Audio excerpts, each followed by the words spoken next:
নমস্কার, ডক্টর রূপস চ্যানেলে আপনাদের সবাইকে স্বাগত।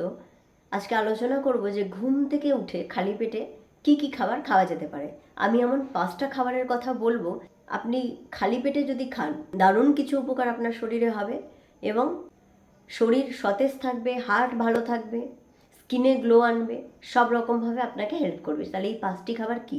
প্রথমেই বলবো যে খাবারটার কথা বা যেই জিনিসটার কথা, সেটা হচ্ছে যে টারমারিক অর্থাৎ কাঁচা হলুদ। কখনোই রান্নার হলুদ নয়, কাঁচা হলুদ। কারণ কাঁচা হলুদের মধ্যে এমন কিছু কম্পাউন্ড রয়েছে যা কখনোই রান্নার হলুদে থাকে না। সেটা হচ্ছে কারকিউমিন। এই জিনিসটাই শরীরের জন্য খুব উপকারী।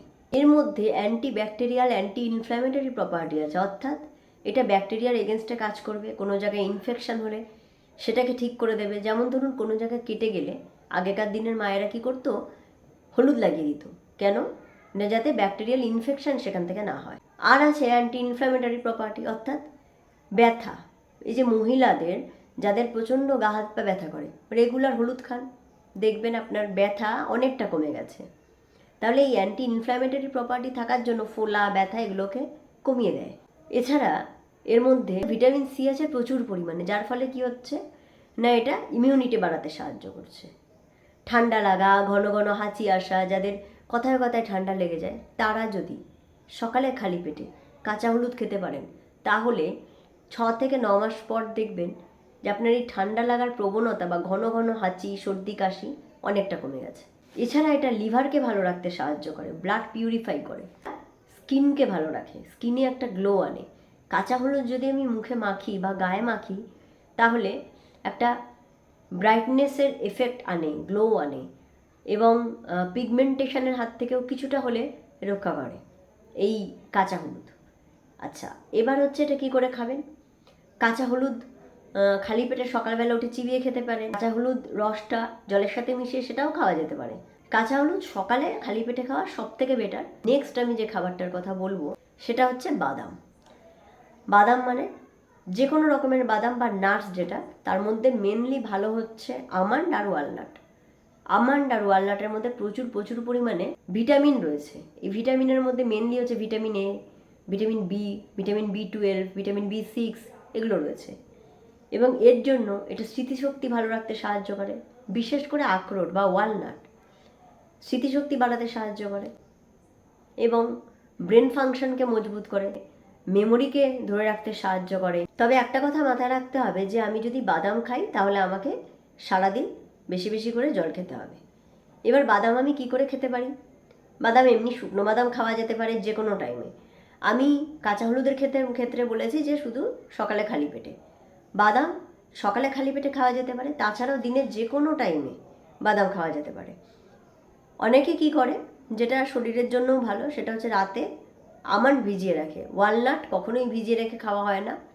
আমন্ড রাতে ভিজিয়ে রেখে সকালে সেই ভেজানো আমন্ডটা খাওয়া যেতে পারে, বা মিল্কশেকের মধ্যেই অনেকে দিয়ে খায়, বা ওটসের মধ্যে অনেকে দিয়ে খায়, সেটা খাওয়া যেতে পারে। নেক্সট যে খাবারটার কথা বলবো সেটা হচ্ছে অঙ্কুরিত ছোলা বা ছোলাও বলতে পারি। রাতে বা দুদিনের ভিজিয়ে রাখা ছোলা, যদি দুদিন আমি 2-3 দিন ছোলা ভিজিয়ে রাখলে ওখান থেকে না অঙ্কুর বেরোয়, মানে গাছের মতন অঙ্কুর বেরোতে থাকে। সেই অঙ্কুরিত ছোলা হচ্ছে সব থেকে best source of protein and vitamins. But যদি আপনি ছোলাও, কাঁচা ছোলা ভিজিয়ে রেখে খেতে পারেন, সেটাও খুব ভালো, প্রোটিন এবং ভিটামিন পাওয়া যায় এর থেকে। নানা রকমের মিনারেলসের মধ্যে রয়েছে। তবে সেদ্ধ করা ছোলার মধ্যে কিন্তু অনেকটা পরিমাণেই প্রোটিন ডিমিনিশড হয়ে যাচ্ছে, কমে যাচ্ছে, বা মিনারেলসও কমে যাচ্ছে। তাই অঙ্কুরিত ছোলা বা কাঁচা ছোলা সকালে খালি পেটে উঠে বা ব্রেকফাস্টে আপনি কিছু পরিমাণ অঙ্কুরিত ছোলা, মেনলি কী করছে, ছোলার মধ্যে এমন কিছু কম্পাউন্ড আছে বা ছোলার মধ্যে ভরপুর মাত্রায় প্রোটিন আছে যেটা মাসেলকে ভালো রাখে, মাংসপেশিকে মজবুত করে। সারাদিন একটা এনার্জি থাকছে, ফাইবার থাকছে এর মধ্যে প্রচুর, যা পেটকে ভালো রাখে, ডাইজেশনকে ভালো করছে। ছোলাটা মাসেলকে খুব উপকার দিচ্ছে। ছোলা খেলে সারাদিনটা পেট ভর্তিও থাকে, অর্থাৎ এটা ব্রেকফাস্টের জন্য একটা খুবই ভালো চয়েস। নেক্সট আমি যেটা বলবো সেটা হচ্ছে রসুন। রসুন খুব ভালো। রসুন যে কোনো রসুন হতে পারে, সেটা অ্যাকুয়া রসুন যেটা সিঙ্গেল থাকে সেটাও হতে পারে, বা আপনার বাড়িতে যে রান্নার রসুন রয়েছে সেটাও হতে পারে।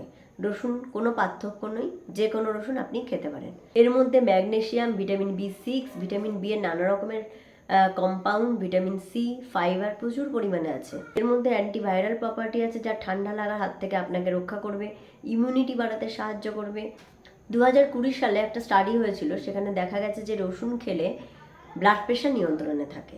2020 সালে একটা স্টাডি হয়েছে, সেখানে দেখা গেছে যে রসুনের মধ্যে অ্যালিসিন নামক একটা প্রপার্টি থাকা, এটা ব্লাড প্রেশারকে নিয়ন্ত্রণ করতে সাহায্য করে, অর্থাৎ এটা হার্টকে ভালো রাখছে। এটা এলডিএল কোলেস্টেরল, যেটা খারাপ কোলেস্টেরল, সেটার মাত্রাও নিয়ন্ত্রণে রাখতে সাহায্য করে। তাই খালি পেটে কাঁচা রসুন খাওয়া খুবই ভালো। আপনি কাঁচা রসুন যে কোনো টাইমেও খেতে পারেন, দিনের যে কোনো টাইমে খেতে পারেন, বা খাবারের মধ্যেও কাঁচা রসুন দিয়ে রেখে সেটাও খেতে পারেন, সেটাও শরীরের জন্য কিন্তু ভালো। নেক্সট যেটা বলবো সেটা হচ্ছে কিশমিশ। কিশমিশটা নিয়ে আমার সবার লাস্টে আমি এই জন্য কিশমিশটা বললাম, কারণ কিশমিশটা কিন্তু ডায়াবেটিস রোগীরা খেতে পারবেন না, কারণ এর মধ্যে এটা কিন্তু মানে হাই গ্লাইসেমিক ইন্ডেক্স যুক্ত খাবার, যেটা খেলে সুগার স্পাইক হয়, তাই ডায়াবেটিস রোগীরা এই কিশমিশটা খাবেন না। এছাড়া কিশমিশের মধ্যে প্রচুর পরিমাণে ওই একই জিনিস বলবো, ভিটামিনস রয়েছে, এবং কিশমিশের মধ্যে পটাশিয়াম আছে, এটা হার্টের জন্য ভালো, হার্ট হেলথকে ভালো রাখে, কারণ এর মধ্যে এই পটাশিয়ামটা হার্টকে প্রোটেকশান দেয়, এবং এর মধ্যে ফাইবার আছে। এবং কিশমিশ সকালবেলা খেলে সারাদিন একটা পেট ভরা থাকে। কিশমিশ মানে হচ্ছে যে ওই শুকনো আঙুর যেটা, তো সেটা আমরা জানি শরীরের জন্য খুবই ভালো, এবং অনেকে রাতে ভিজিয়ে রাখে, সেটাও খেতে পারেন, বা শুকনো কিশমিশও আপনি খেতে পারেন। যারা কিশমিশ খাবেন তারা অবশ্যই হাইড্রেশনটা মেনটেন করবেন, মানে প্রচুর প্রচুর পরিমাণে কিন্তু তাকে জল খেতে হবে। এই যে খাবারগুলোর কথা বললাম, এইগুলো সকালে খালি পেটে খাবারের তালিকায় রাখার চেষ্টা করুন। দেখবেন এটা, এই খাবারগুলো যদি আপনি রাখতে পারেন, তাহলে এটা আপনার শরীরকে, কোনো না কোনো অর্গানকে আপনার একটা প্রোটেকশান দিচ্ছে, এবং সেটা আপনার শরীরের জন্য খুবই ভালো। আশা করছি আজকের ভিডিওটা যথেষ্ট হেল্পফুল ছিল। ধন্যবাদ।